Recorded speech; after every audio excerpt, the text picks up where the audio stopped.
256.010, runway 1 right, cleared for takeoff. 1 right, clear to go, yeah, your practice. Cleared 4461, run right, flat and white. Hey everyone, and a very big welcome to FlightCast, the one and only Infinite Flight podcast. Infinite Flight is a mobile flight simulator available for iOS and Android, and on this show we talk about the sim and real-world aviation. With me today, as always, is Mr. Mark Skyhawk Heavy Denton. Mark, you did something rather extraordinary today. Yeah, what? what did I do? You're thinking, oh, I always do extraordinary things. What must I be I know. I talking mean, anytime I wake up, it's extraordinary. So about? I'm proud of you. You went into Guitar Center and you came out with nothing. Oh, I know. Yeah, It's incredible. that was a struggle, though, man. I'm not even gonna lie about it. That was definitely a struggle. The fact that you didn't go into Guitar Center and come out with a drum kit is, it's commendable. They had, man, they had a set of DW. They had a DW kit that was all maple, and it was that burnt toast color, almost like a sunburst. Oh yeah. Oh man, it was gorgeous. It was gorgeous. But you know, I left my checkbook at the house, and I didn't have $4,200 in cash on me. Well, maybe next time. I appreciate you turning up on time for the interview. That's what I do, man. All right, Mark, why don't you give us a quick little Infinite Flight update? What's going on lately in the FDS world? Well, this week I didn't put out a tutorial on Monday because as of Friday I was sick, basically from Friday to Monday. A lot of people are asking about using the auto land or the approach button. So, you know, just trying to get that worked in. Another one that one of our controllers, I think, recommended was on how to properly give way when, you know, given the instruction to give way to another aircraft. Right. You know, what's a pilot? What does that mean to a pilot? So just a couple of those that I'll be distributing here before too long. Okay. And for our listeners, if you're not sure what we're talking about, Mark releases tutorial videos for pilots, since he is the pilot community manager for Infinite Flight. And if you want to see any of those, if you're new to the sim, you can go to youtube.com/infiniteflightapp and you can check out all of those videos. And we are getting amazingly close to a new update. Again, Yep. you know, don't ask us when it is because we don't know. It's coming, and it's going to be great. So I just basically give the response because, you know, we get so many messages on our Instagram, so many PMs, direct messages, whatever you want to call them. But when's the update coming out? When's the update? Well, I tell you what, when you see the update notification on the App Store or Google Play for Infinite Flight and it says new aircraft, that's when it's out. that's when it's out. That's when you'll know when the update's coming out. That's it. Well, why don't we answer a couple of questions that people had on the forum? We often ask questions, ask for questions for an episode, and we've got some that are C-130 related, and as we know already that the new update will contain the new aircraft, the C-130. There'll be a few variants of it, and so we've got a couple questions. Mark, I don't even know if you can answer these, but I'm going to ask them anyway. JDAG 2004 asked, will there be multiple gray liveries with just the text changed? Because you guys have shown a few liveries already, including, I think you showed Fat Albert, and then a couple of maybe military liveries. So that's probably where that question's coming from. Yeah, I mean, we're going to have multiple liveries. One of the problems is that there's so many liveries for the C-130, you know, and so we're putting out different variants, and you know, we're going to have multiple liveries, you know, and we'll probably, you know, not all the liveries are going to be in it initially, but you know, we'll probably add more down the road like we do with all the other aircraft. But you know, yeah, there'll be plenty of liveries initially that will make people happy. I mean, there's a wide range of liveries for people to choose from. So, it definitely won't be boring. That's for sure. So there will be many gray But liveries as far as because, gray liveries, yeah. well, there's so many, on the J model, hell, on the J model, most of the liveries are gray now, so, yeah, there'll be multiple J liveries with, that'll have, different countries represented, stuff like that. So, Okay. Tranquil Skyflyer asked, will the C-130 storage payload area be detailed and or accessible? well, we've shown on Instagram how people, how we can lower the ramp door. And so, you'll be able to look inside the ramp door. As far as the detail, I'll just leave that for people to make for their own judgment as far as how detailed it is. So, people are not going to be dissatisfied, I don't believe. Yeah, agreed. Sure, we'll have those who are, but yeah, a lot of work has gone into this aircraft. Cool. Anything else you will care to add before we get into the interview today? I tell you, one of the best ones, of course, the Coast Guard livery, which we've shown and is my personal favorite. But honestly, man, we posted on our Facebook page the AC-130. Yeah, it's pretty awesome. it is. Yeah, it's pretty awesome. So. Yeah, there's going to be some surprising ones too. There's one that you and I were flying around in last night that was that one looked amazing. Very, very cool. That one looked really good. And once the update comes out, we'll mention which one. Yep. Awesome. Well, Mark, I'm really excited to get into our interview today with today's guest. As we continue to talk about the C-130 in anticipation of its addition to Infinite Flight, of course, your dad kept coming up. And so today we have Senior Chief Neal Denton, who's retired from the U.S. Coast Guard and served as a crew member on the C-130 for over 20 years. He's joining us today with Mark in Mobile, Alabama. Mr. Denton, welcome to the show, sir. Thank you. Nice to be here. I'd just love to start. Go ahead, Mark. Yeah, I live I here. said, well, he lives here, so of course it's nice to be here. Mom hadn't kicked him out yet, so that's good. Excellent. I'd love to start with just a brief history of how you got into aviation. Do you have the same passion for it that Mark does, and how'd you get started? Well, to be honest with you, Jason, I didn't even know the Coast Guard had airplanes till I got to boot camp and saw all these airplanes and helicopter pictures on the wall. But I've always loved aviation. Not so sure my passion for it is as strong today as it used to be, but Mark's passion is very strong. But how my brief history of how I got into aviation is when I first got out of boot camp in 1968. My first duty station was the Coast Guard cutter Cherokee out of Little Creek, Virginia, and I was on there for 2 years, and we rode a hurricane out during a SAR case out in the Atlantic. And I told myself then, Neal's not doing this for 20 years.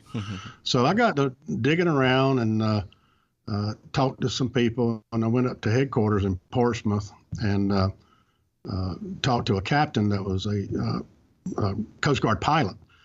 And he told me some ropes to do and some testing I needed to do and physicals and that type stuff. And I finally got accepted into ASM school. And then that's where it all started. Okay, so when you were in boot camp, like you said, and you'll have to forgive me, Mark, you can help me out with some of the terminology here, maybe. But when you're in boot camp for the Coast Guard, and you said you didn't even realize they had airplanes. So when you joined, what was the compelling reason for you to do that? Well, I grew up on a farm in North Carolina, a little small town called Clinton, and a buddy of mine that I went to graduated high school with, and went to a 2-year business school with there in Clinton.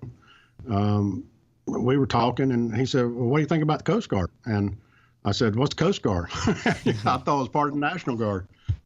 But anyway, we went and talked to our recruiter, and I liked what he had to say. And next thing I know, we were in Morehead City, North Carolina, being sworn in and put on a bus and bused from Morehead City, North Carolina to Cape May, New Jersey for Coast Guard boot camp. And we went in on the buddy system, but once we graduated boot camp, he went his way, and of course I went my way. After they don't keep you together your whole tour. It's just during boot camp, but I don't even know if they still do that. That was back in 1968. But a lot's changed. Since then with all the boot camps. But so that's basically why I went into the Coast Guard. It was actually my friend's idea. We haven't received our draft notices at that time, so I guess we were ahead of the game. Okay, and does that exempt you from being drafted in other ways? Is this is a branch of the military?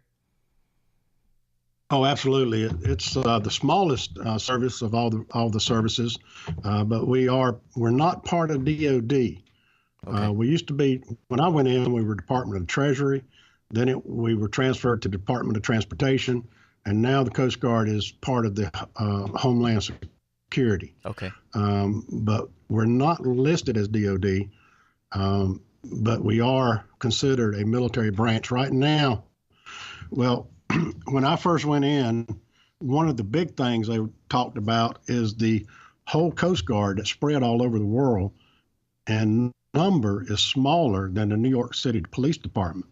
At that time, there was like 32,000 active duty personnel, officers and enlisted, in the Coast Guard. Now they're a little over 40,000. But I thought that was pretty unique to be that small and spread so thin. I do know that one rating in the Coast Guard does about, and don't mean to ruffle any feathers over on the Navy side, but one rating in the Coast Guard does about 4 or 5 jobs of what the Navy does. In other words, it takes 4 guys in the Navy to do the same job that the Coast Guard does with one. So, okay. And by being spread so thin, that's the way we had to do it. Okay. Sir, you don't have to worry about angering anyone in any branch of the U.S. military. You're talking to a pacifist, so I've already angered all of them. Yeah, he is. But I do. Jason, what I'd like to elaborate on what he said was that it was not part of the DoD, which is Department of Defense. Now, it was Department of Transportation when you were in it for all those years. Well, when I first went in, it was Department of Treasury. Right, but then it changed to Transportation. Right. But during wartime, it comes under the Navy. It comes under the Navy, which of course would be DoD. Okay. Right. Okay. Got it. Okay. Cool. Now, you got to explain things to pacifists, especially a Canadian pacifist. See, this is the great part of having someone like me on the show, is that I ask the questions that some people just need asked, because they don't know, and somebody on the other side of the world listening, which we do have, might benefit from those answers. So that's good, all good. Tell us a little bit more about working for the Coast Guard. Of course, we have the Coast Guard here in Canada, and we have a base. I'm on a bay just off of Lake Huron, so we have a base actually in my port in our town. So is that similar to? Would you think that's similar to the Coast Guard in other countries, and Canada being so close to your country, we're bordered? Would those be similar? Well, I don't know that much about the Canadian Coast Guard, but I would think they would be very similar. The U.S. Coast Guard is big on drug interdiction, fisheries, a lot of big-time fishery patrols up in Alaska and places like that, and search and rescue. Well, search and rescue, from what I understand, is not as heavy in the Coast Guard as it used to be. It's still there, and there's still quite a bit of it, but it used to be that was one of the main focuses, was search and rescue. But I retired in 1994, so a lot has changed. Okay. Since I retired, so I can only speak for when I was in. Okay, sure. I really don't know what they're doing now. Well, speaking of when you were in, before you get to the C-130, you've got about 10 years serving initially? No, well, no, I was in for 2 years when I got into aviation. Oh, okay, got it. So what were And then what were some of your roles early on then? Well, I was on the ship, the Coast Guard cutter Cherokee, and there's a little funny story about that. I reported aboard on a Sunday afternoon, and back then they could wear beards and all that kind of stuff, but not out of boot camp. You didn't have a beard. You didn't have any hair on top of your head. Right. But you go up the gangway, and you learn all that in boot camp about saluting the flag and saluting the officer of the deck and asking permission to come aboard and all that. Well, I reported aboard on a Sunday afternoon. The only thing going through my head was to do this thing right. So I saluted the flag, and yeah, there was a guy standing there. I saluted him, asked permission to come to board. And I looked over on the fantail, and I saw all these guys out there in cutoffs and no shirt. Now, it was Sunday, okay, so they weren't doing ship's work, but they were laying out there on the fantail with beards and no shirts on and cutoff shorts and all. And I actually looked up at the yard arm to see if there was a skull and crossbone flag up there. I thought it was a pirate ship. And it was an old ship. Yeah, well, the cutter Cherokee used to belong to the Navy, which back in those days, a lot of stuff we got hand-me-downs. And the Navy decommissioned it. It was built in 1938. And the Navy decommissioned it, and we're going to tow it out to sea and use it for target practice. And the Coast Guard, from what I understand, got wind of it and paid the Navy $1 for it. And it was transferred to the Coast Guard. And, of course, the Coast Guard put a lot of money in it to refurbish it and get it seaworthy again. And from what I understand, it was decommissioned around 1984. And it's razor blades now, I guess. But anyway, to answer your question, I was on the Cherokee for 2 years, and then I went to aviation, and I spent 24 years in aviation. Now, the first 20 years in aviation, the majority of that was C-130s. Whenever you want me to, I'll tell you my first aircraft. But anyway, after 20 years in the 130, I was transferred to Mobile, Alabama in 1990. And of course, Mobile does not have any C-130s. They at that time they had Falcons and helicopters, and so I had to qualify in the Falcon. My last 4 years in the Coast Guard, so that's why 4 years in Mobile, 20 years in C-130s, and 2 years on a ship, and that was my 26 years in the service. Okay, awesome. 26. All right. So, well, let's move on to the C-130 then. How did you get to be working on that aircraft? Well, my first duty station out of A school, I had two A schools, one in Lakehurst, New Jersey, and from there I went to Ordnance School down in Naval Air Station, Jacksonville, Florida. And then my first Coast Guard duty station was Elizabeth City, North Carolina. My first aircraft that they put me in was the HU-16, the old Goat, and it was an amphibious plane. I loved it. The Albatross. It was loud, and yeah, it was loud and obnoxious, but I loved the water landings. It was pretty exciting. And then my chief came to me one day. I had 372 hours in the Goat, and my chief came to me one day and said, "How would you like to transition over to C-130s?" Well, I'd been talking to some of the C-130 guys, and I found out what they did. Basically, they went all over the world, and I jumped at the chance. So if he hadn't asked me, I would have probably, tried to get over there myself eventually, but he kind of speeded up the process after he asked me, "Did I want to do it?" And I said, "Sure, I'd love to do it." So that's how I got into C-130s. Okay. Let's dive right into what in the world your job was, and that was the biggest question that we had from the community on the Infinite Flight forum was, what did you do on the C-130? And initially, when Mark had said, "Oh, this was when Mark several episodes ago, months ago," you said my dad worked on the C-130, and I assumed back then that meant that you were flying one. Which is not the case, and we had some people assuming that too. So what was your role on that airplane? Well, I started out as a scanner, and basically what that is the guy in the back of the airplane Well, you're outside for engine starts and, holding on to the fire bottle and all this kind of stuff. And then once the plane starts and you get inside, close the crew entrance door, from the 245 bulkhead, which separates the flight deck from the cargo compartment, the scanner pretty much kind of runs the show back there as far as checking hydraulic, just looking for leaks or looking out the search windows and stuff at the engines, from time to time, making sure there's no visible fuel leaks. Just basically covering the whole airplane from time to time. And if there's a problem, you report it to the flight engineer and the pilot.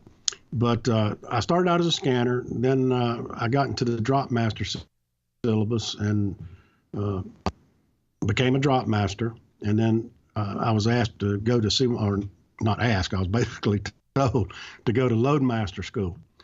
I got a little story there if you got time for it. We do have time for it, but before you get to that story, let's back up for people, dum-dums like me, who don't know what a drop master is, and tell me what that is. Okay, well, we carried a bunch of equipment in the back of the airplane, back of the C-130, dewatering pumps, MA2 kits, which are 2 life rafts and 3 equipment containers. So it's a 5-package deal separated by 210-foot trail line between each package. So you had a pretty good string out there. And the purpose of that was if you had a boat that was sinking or something like that, you drop this MA2 kit on the pilot command, and it strings out over 1,000 feet, I guess, or I had to do the math. I can't remember. It's been a while. Maybe a little over 800 feet. And you drop it downwind so the rafts will inflate. These 20-man life rafts on each end of the string or line will inflate and encircle the vessel. That's the purpose of it. I mean, that's what it's designed to do. Dewatering pumps. If you got a vessel taking on water, we can come and drop you a pump. And I mean, it's a Briggs and Stratton engine. A couple gallons of gas in it. And we just try to keep you afloat till they can get a Coast Guard cutter over there or a Coast Guard helicopter if you're close enough to shore. But it's just, I've dropped mail. I mean, back in those days, they've had ocean station, these big ships sit out there in the middle of the Atlantic and just waiting for something to happen, and we'd get these 55-gallon barrels and rig them up with parachutes and pack them full of mail for the crew on the ship. And, of course, official mail, too. And we'd just go out in the middle of the Atlantic and just drop the mail to them. Would you drop it on the ship?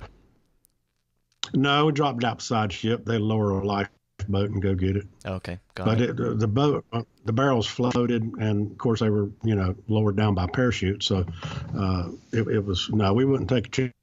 So what if we had a streamer and put a hole in that ship? Right. Yes. We wouldn't want to do that. Yeah. Okay. So then you said you went to Loadmaster School and you had a story about that. So yeah, please tell us.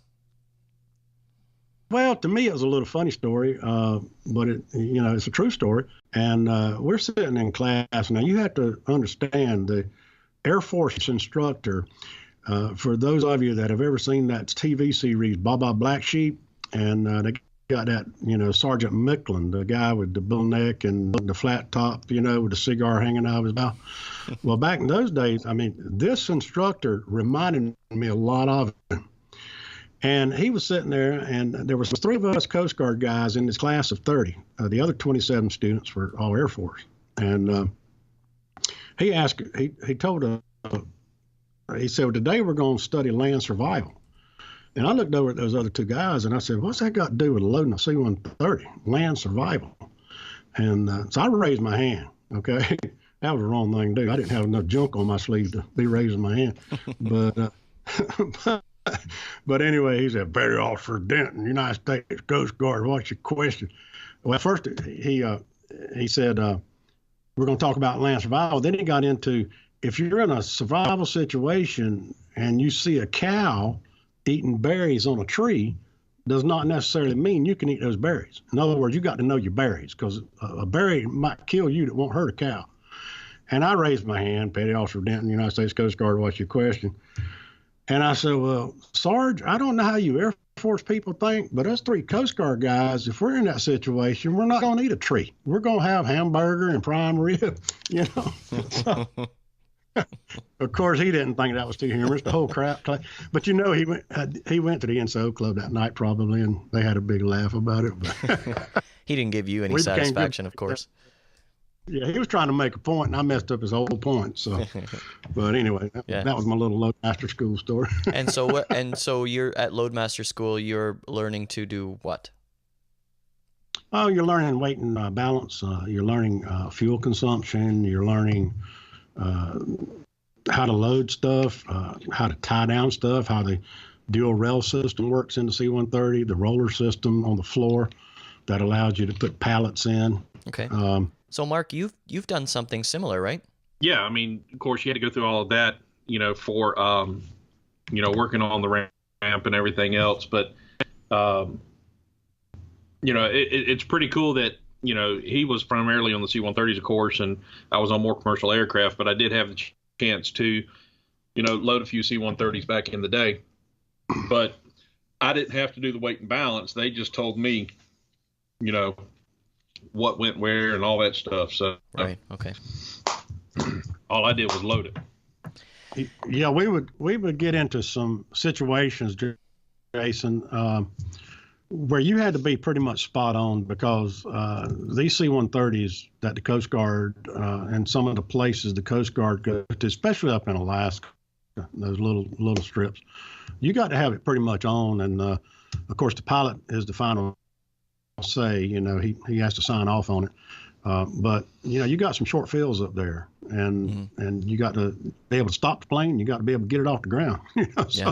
So you got to be pretty spot on what you're doing. It's and you use a slide rule and that kind of stuff. So it's interesting. It was a good school. I enjoyed school. Okay, cool. I'd love to hear more stories about your days working on the C-130. Mark showed me a National Geographic article from back in February of 1984, I think, Mark? Yeah. That you were in, and you were dropping something onto an iceberg in the North Atlantic. And also notable in that edition were guinea pigs and sheepdogs, in case anyone's interested in looking that up. But Neal, what were you guys doing up there? I mean, why were you dropping equipment onto icebergs?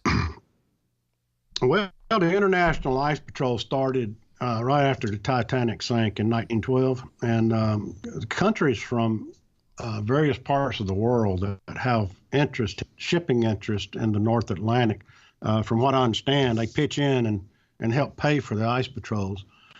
And the Coast Guard, U.S. Coast Guard, is tasked with the actual ice patrol. Our ice observing, back when I was in, I'm not sure where it is now, but back when I was in, the ice observers unit was in New York City or somewhere around New York or somewhere like that. But what we did is we would go up and fly, and most of the time we based out of St. John's, Newfoundland, and we would go fly and look for icebergs. And we had metal dart, these big old heavy metal darts, and attached to one end of it would be a buoy that would transmit signals to a satellite, which would transmit from the satellite back to we called them ice picks, but ice observer place, and it would track the buoy. It would track the drift, and therefore these people could put out to the maritime interests where the bergs were, and they're floating or they're drifting, and they'd just be able to calculate all that stuff with satellite and buoys. And the purpose of the dart, it didn't go to the bottom of the ocean. The purpose of it was to stick into an iceberg and hold the buoy in place, and so it drifted along with the iceberg. Now, keep in mind, and you can do this at home, you take a glass of water and take an ice cube and put in the glass of water, and what you see floating is the same as what an iceberg it is. In other words, you see a very big iceberg, you're only seeing 1/10 of that iceberg. 9/10 of it's underwater. Right. So these bergs are humongous. And like I said, all this started when the Titanic sank. And there's also a system we used to use where we would find a bird, and we had these big gallon glass jars of red dye. And we would also drop this dye, not necessarily on the same buoy that we hit with the dart, but we would drop this red dye on the buoy to mark it. And we'd go back, and of course the navigator would plot where it is, and we'd go back the next day or two and find it again and see how far it drifted, and that kind of stuff. So it was very interesting. It was very cold, but it was very cold out there. Yeah. With the ramp and door open. So when you're dropping these things, who decided when, and like how high were you flying? Who told you when to drop it? Was that up to you guys, or was that up to the pilot, or was it a combination? How'd that work? Well, the pilot had to tell us when to drop, because he sees where we're going. We only see where we've been, sitting in the back. So he tells us there's a 15-second standby, a 10-second standby, a 5-second standby, and then the command drop. And that's when everything heads out the back door or out the ramp. And of course, the buoy was lowered by a parachute, but it was about 200 feet off the ground, I would imagine. I can't really remember. I know a message block drop to a boat was 50 feet off the ground, off the water, and that's kind of hairy. Wow. But normal drop altitude is around 200 feet. Okay. Did you ever miss? I didn't miss. Pilot did. That's the kind of comment that proves that you're Mark's dad. You know how I am, Jason, about analogies, and just to kind of reiterate what he talked about with the iceberg, how you see 1/10 of it above the surface and the other 9/10 below it. That's kind of like me being in a body of water, out, in a pool. 1/10 you see above the water, the other 9/10 is definitely below it. You're like a alligator. You just see your eyes and nose poking up. That's pretty much it. I'm just there just for breathing. Now, the problem is I can't scuba dive anymore because I'm too damn buoyant. So, they'd have to strap anvils to my belt to get me to go below the surface. Oh man. So the guinea pigs and the sheepdogs were not part of the International Ice Patrol or anything to do with the Coast Guard. They were just part of that particular edition of National Geographic. And that was basically like a kids edition, I think. But that's what the pigs and the sheepdogs are all about. Okay. Yeah, I thought that was cool. Now, the guy that's in the article with him, Ray Stalvey, we still talk to him today. Oh, yeah. Yeah, my wife and I went to Elizabeth City a couple of years ago and stayed with Ray and his wife and his granddaughter. Oh, no way. Yeah, we still stay in touch. Ray and I, we started out as third class together, and then once we left Elizabeth City, we got separated. But, we finally got back in touch with each other, and everything's great. Awesome. Very cool. Do you stay in touch with many of your what would you call comrades from the Coast Guard? Oh, absolutely. I got a bunch of them on Facebook, and every year they have a Coast Guard reunion in Elizabeth City for anyone that's ever been stationed in Elizabeth City. And I see a lot of them then. I usually go every other year because, it's about 950 miles from Mobile to Elizabeth City. So okay. We don't go every year, but we try to go at least every other year. Very cool. What were some other highlights that you could tell us about working on the C-130? Highlights? I don't know. I've been I think a good highlight was when I was on a gate project and we flew over to Europe, and of course you get over there and you got crew rest and everything. I went to London, and we went down to Ireland. I went to Blarney Castle, and I've seen quite a bit of the world. And then we landed in Dakar, Africa, and it's just a different kind of life over there. I mean, I don't mean to sound vulgar, but as soon as we got off the airplane in Dakar, it smelled like an outhouse to me.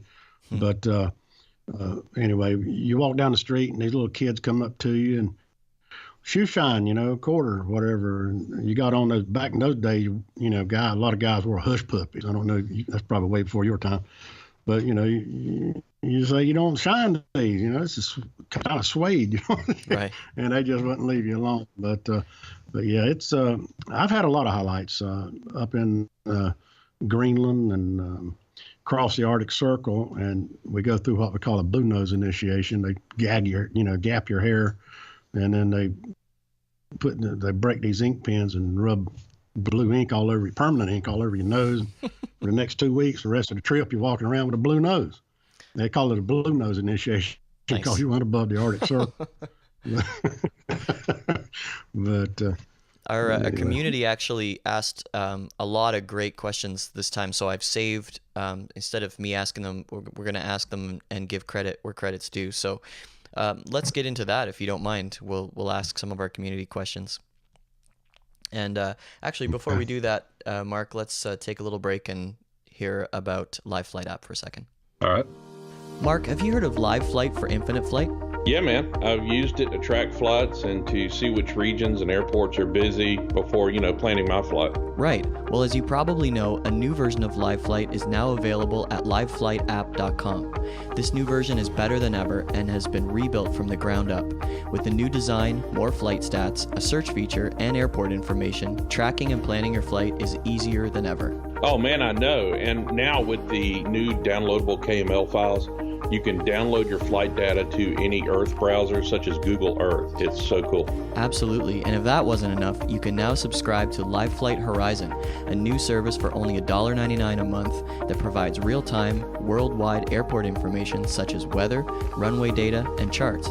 It also allows you to search for flights, active ATC frequencies, and airports. And as a Live Flight Horizon subscriber, you'll also get much longer online sessions, and you'll be helping Cam to keep developing and improving this great app. So guys, make sure you head over to liveflightapp.com to give it a try, and also subscribe to Live Flight Horizon. It will make your infinite flight experience so much better. And now back to the podcast. So let's take a few forum questions here. Sam S. says, Hi Neal, you were stationed with my late grandfather at the Clearwater base in St. Pete, Florida. What did an average day in a C-130 entail for you? Well, an average day at a C-130 unit is, all right, when you're not flying, you're working on them. And when you're flying, you're working in them. I know that sounds kind of crazy, but an average day, well, in my rating, I was an aviation survival, and we were in charge of the oxygen systems on them and the wing rafts and engine fire bottles and, just all kind of different stuff. Anything to do with life support, we had to get out there and either repair it or maintain it. Keep it in operational order. When you're flying, you're pretty much, you got to have your mind on what you're doing, obviously. And there are long flights where the crew can take breaks. I remember, and I don't know if Mark's told you or not before, but my favorite position was in between the wheel wells. I'd string a hammock up there on these 14-hour flights, and that's some of the best sleep in the world. I bet. those droning engines just keep you lulled to sleep, and of course, the crew would switch out and take naps or whatever. But the ones that were awake were they're busy with their duties. I don't know. That's kind of a hard question about what it entails. Well, what I'm hearing from you everybody is, did their position. yeah, what I'm hearing from you is that there wasn't really necessarily an average day, because you could be doing one thing that's different, the next day. Oh yeah, every mission was different. It depended on the mission as to what that day entails on the C-130. It could be a SAR case or a drug interdiction. We've hauled around, DEA agents and. It just depends on what the mission is depending on what you're doing that day. Okay, awesome. Stephen Walker 109, who Stephen's one of our ATC guys here at IFATC, and he says, when flying the C-130 for the Coast Guard, what was the most interesting or challenging day of your career? Did anything stand out to you? Well, yeah, the explosion of the shuttle Challenger. I was stationed in Clearwater. I never will forget as long as I live. We were just coming out of the mess hall in Clearwater, and they announced anything that could get airborne was going to get airborne. And from where we were in Clearwater, you could actually look over to the east, and you could see the plume, the smoke trail, and the way it, I don't know what you call bowed out or whatever. You could actually see that. So I, hurried over to the shop, got flight suit on. We threw in extra life rafts and anything we could grab, we put in these C-130s, and everything that would get off the ground was airborne. And that was a very challenging day, looking for debris and stuff of that nature. But I would have to say that was very challenging. And an interesting day was when Frederick came through Mobile. We were stationed in Elizabeth City, and we flew. Of course, Mobile was just about gone, and we flew to Miami and picked up a C-130 full of block ice. Now, I'm going to tell you something. It gets cold in that airplane when you're hauling block ice. The whole crew, we had to all wear Arctic parkers, like we were in Alaska, because if not, you couldn't turn the heaters on because it would melt the ice. So, Right.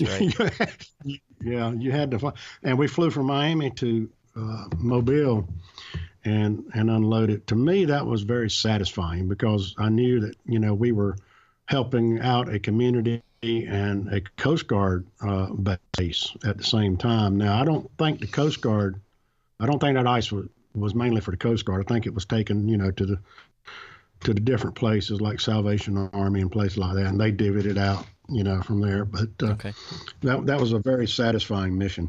Yeah, Tell them very, about very the cool. Bahama trip. Oh, yeah, we were in the Bahamas, and they didn't have any. You talking about the static ports? Yeah. They didn't have any static ports in the ramp for the grounding wires from the fuel truck, and so I took one of the grounding wires and I hooked to the prop, just clipped it onto the prop, and you got to remember now on these airplanes, it's not, the paint isn't brand new, so there was a lot of bare metal on these props. Okay. But I clipped it on the prop, and the little fuel guy came out. No good, won't work, wooden prop. I said, what? He said, no good, wooden prop, no ground. I said, you go there and bang your head on that prop, tell me it's wood. He went over there and went ding, ding, ding. He said, good ground. But that was only after they let him off the plane. They wouldn't let him off the plane for the longest time. Yeah. They thought the wing tanks were actually bombs on the C-130. Oh, yeah. Oh, Yeah, wow. I forgot about it.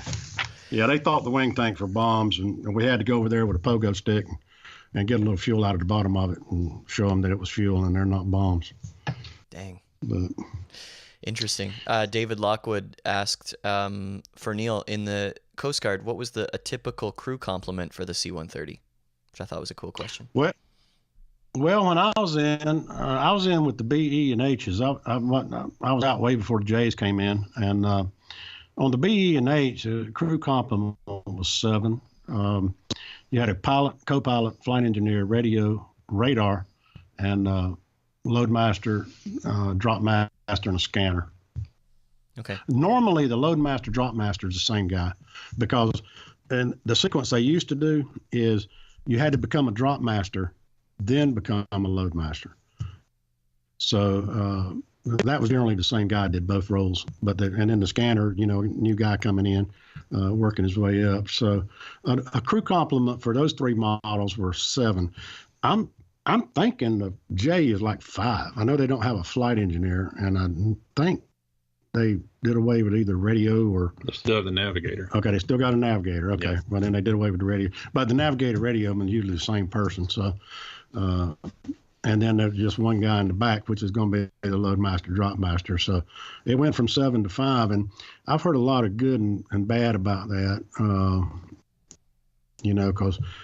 If you're off somewhere in a distant place and you got a problem, most of these pilots don't know how to fix what they fly. But I guess their thinking is, if they got to have a new engine, they're going to send a maintenance crew with it anyway. But back when I was in, the flight engineer did a lot of that, and of course the crew assisted the flight engineer. But if you don't have the flight engineer, they're going to have to get outside help, either from home base or another air station close by. But and in my rating, ASM, with aviation survivalman, they don't even have those on C-130s anymore. Now they're all rescue swimmers. So I was in at the right time, Cool. This next one is actually for Mark. David is wondering, Mark, when you're flying in infinite flight, do you prefer to fly using the cockpit view or just the HUD? Yeah, I just always fly with the HUD view. I mean, the cockpit view is cool, but I don't know. For me, the positioning, of the view, I really don't like it, and it's kind of cumbersome to pan around to do everything. So I use two views. I either use the HUD view or the external chase view. Okay. So one of the the new airplane is coming with a huge number of new cameras. Yeah, we got a lot of cameras, but, yeah. A lot of new views on this. Yeah. The cockpit view is good for, I'm kind of in the same boat. The cockpit view is good for taking screenshots if you're going to put something on Instagram or, kind of going for a little realism I'll turn the HUD off. Yeah, I'll turn the HUD off and, do some screenshots or whatever. But other than that, I strictly fly with the HUD. Yeah. Okay. Talking Ribs with 2 Z's, as asking, what is the best view, this is for Neal, what's the best view you've ever seen from the air? Well, short answer, I'd have to say runway. But from here, well, you have to remember now, Jason, I've been all over the world, so I've seen a lot of good views. I really like flying around mountains. Well, not around mountains, but in the mountain areas. Yep. There's a lot of beautiful scenery with snow caps and stuff like that. But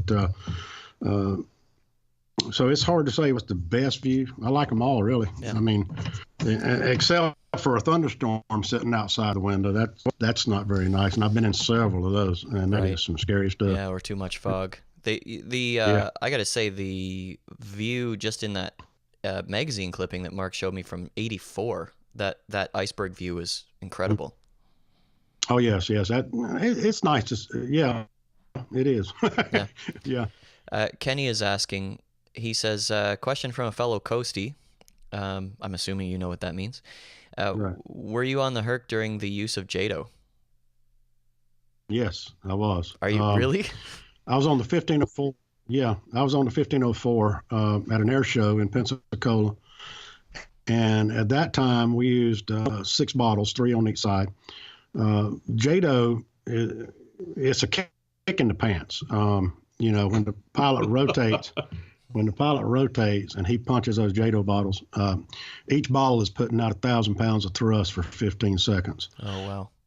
And there's a lot of work, a lot of safety issues, or a lot of safety checks that you have to go through. First of all, you load the bottles on the ramp, and then you taxi down to the end of the runway, and then I get out, or whoever the crew member is gets out and hooks the JADO bottles up, and of course you get back in the airplane and you better strap in. The first day of that air show in Pensacola, we did it, and the pilot said, "Okay, now you 2 guys in the back, I want each one of you to get at a parachute door, and let me know if a bottle does not light off." Well, okay, I've never been on one before, so I'm standing there at the parachute door. And when he punches that thing, next thing I know, me and this other guy are picking ourselves up off the cargo ramp. So I told the pilot, when we got back, I told the pilot, I said, "Listen," I said, "tomorrow when we do this, you're just going to have to figure it out on your own, and you'll feel it, because the plane will sway one way or the other if they all don't light off." But, and after all that work and everything, Jason, what impressed the crowd the most at that air show? Was Go ahead. The capability of that airplane backing up into its parking spot. Oh, the no reverse. way. And Yeah, that's what the feedback was. That's what they enjoyed the most. They didn't know a plane could do that, or a prop plane could do that anyway. Man, the footage that I've seen of the JATO in use is incredible. I didn't even. It was only a little while ago that I learned about this. This was even a thing, and it was like, wow, that looks incredibly unsafe. I guess is what I first thought. But it was. So they're basically strapping rockets to the C-130 is what they're doing, right? That's correct, and that's usually for a heavy load on a short field. That's their purpose. But okay. And they did experiment with it a little bit, doing where they had to bring the thing in with virtually nowhere to take off and land, but that wasn't incredibly successful. Right. Yeah, I know the Air Force or the Navy also used it in the Arctic with the 130s that were on skis. Yeah. They used it to, help the 130 get airborne. So, trying to take off from ice and all that, that ice and snow adds a lot of friction to the tires. So they had to use the JATO rockets. Yeah. Cool. But they don't even, planes nowadays don't, or the C-130s they're building now don't even have the JATO mounts. I don't even think they have JATO anymore. I'm not sure. I don't, not from what I was reading. Okay. Yeah, the Blues don't use it. So, our buddy Joe has been asking some questions here, and this is probably the best question of the day. Neal, did you ever want to take Mark up in the C-130 and throw him out the cargo door? Well, Jason, evidently Joe's never met Mark. Mark was tying me up and locking me in the closet when he was 15. So every time Mark came around on 130, I put my gunner's belt on. But no, his mama would have probably got on me for that. So I didn't ever think about doing that. Did Mark let you fly the C-130 in infinite flight yet? And if so, what did you think? Well, what does crash mean? 'Cause I got that warning. That's not a warning. That just means game over. Yeah, you're done. Reset the parking. You heard the glass shatter. Well, I was playing on his iPad, and I'm not used to it. But yeah. And then, he took off fine. It was the landing part that he had the issue with. He said, Mark, now y'all need to fix this response on this. I said, what do you mean? He said, it won't turn.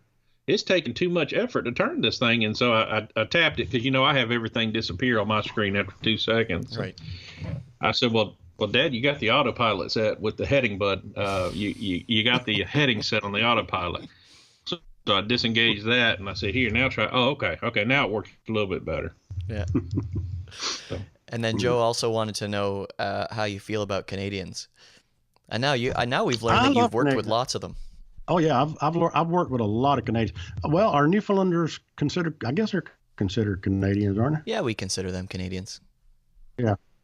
Well, they got a different way of thinking than I do. I mean, we were up there one time and we were trying to buy a lobster to bring back to Elizabeth City, and I asked one of the locals. I said, "Well, how much is it a pound?" He said, "We don't sell it by the pound. We sell it by the each." I said, "Well, how much is it each?" He said, $10 a pound. Yeah, but that's a Newfoundlander telling you that. That's not representation. Right. See, now the Newfoundlanders are separate. Jason's going to separate them from the Canadians. Now that you've told that story, yeah. I don't mean. I don't mean to sound politically incorrect or anything, but if this election hadn't gone right, my wife and I were going to be looking at real estate in Canada. I told Mark my futon's ready for him whenever he decides, but you got to leave your guns at home. Yeah, that's why I'm still here. Yeah. Okay, so also the OP was asking also, and we've talked about this already. What was your most memorable flight and why? So we kind of discussed that in the interesting and challenging day of your career. Right. So lastly, Emirates Life is the screen name. He says, my father also flew the C-130. Glad to know I'm not the only one. My father was part of the medic group. He's currently 73 and has plenty of stories to tell. My question, however, is what is the worst turbulence you ever have received while flying in it? Well, just about any storm, or if you hit an unexpected air pocket. I'm gonna be honest with you. The worst movement I've ever been in was when I was on the Cherokee and rode that hurricane out. The thing about seasickness is you can't get away from it. Air sickness, you can climb out of it or fly away from it. But I have never been as sick in my life as I was on that day on the Cutter Cherokee. Air turbulence and stuff like that cannot compare to riding a 205-foot ship out in the middle of a hurricane. But I don't know. I guess just thunderstorms and sometimes you have to get in that rough weather to accomplish your mission, because believe it or not, most of the people we go searching for is because of rough weather, and we're out there in the middle of it trying to find them. Right. And we get bounced around pretty good. Now, of course, the hurricane hunters, the Air Force C-130s, they're in it, all the time too. But I don't know. Turbulence and air pockets is about, it's hard to say. I mean, I can't remember any time that I've gotten off the C-130 and said I'm never getting back on it. Oh, there you go. It was never that bad then. No, it wasn't that bad. It wasn't anything like it was on that ship. No. Okay. Neal and Mark, anything either of you want to add before we go today? No, nothing that I can think of today, man. I'm just glad I was able to get my dad, on for the FlightCast, and I've told you several times, and other people, I'm proud of what he did. I'm proud of his career in the Coast Guard and for his, time that he served, and just proud to call him my father. So, Dad, I appreciate you taking time out of your retirement life to do this with us today. Well, it's really been a joy. I appreciate y'all asking me on. Well, thanks for being here. We sincerely appreciate it. That was retired U.S. Coast Guard Senior Chief Neal Denton, and he joined us today with Mark from Mobile, Alabama. Guys, thanks as always for listening, and if you haven't already, head over to the App Store or Google Play and download Infinite Flight. For more of the podcast, you can visit our website and be sure to subscribe on iTunes or YouTube. You can find us on Facebook at facebook.com/FlightCastAudio, on Twitter and Instagram at FlightCastAudio. FlightCast is brought to you by Linkhouse Media on the web at linkhousemedia.com. We can always use your help to keep the podcast rolling, and a few ways to do that are by clicking the donate button at the bottom of our website or by heading to flightcast.audio/shop to buy your very own FlightCast gear. And just in time for the holidays, grab your new FlightCast hoodie, and there is still time to get that before Christmas. To cover the fine print, FlightCast is not affiliated with Infinite Flight or Flying Development Studio. I'm Jason Rosewell. Thanks for listening, and happy landings.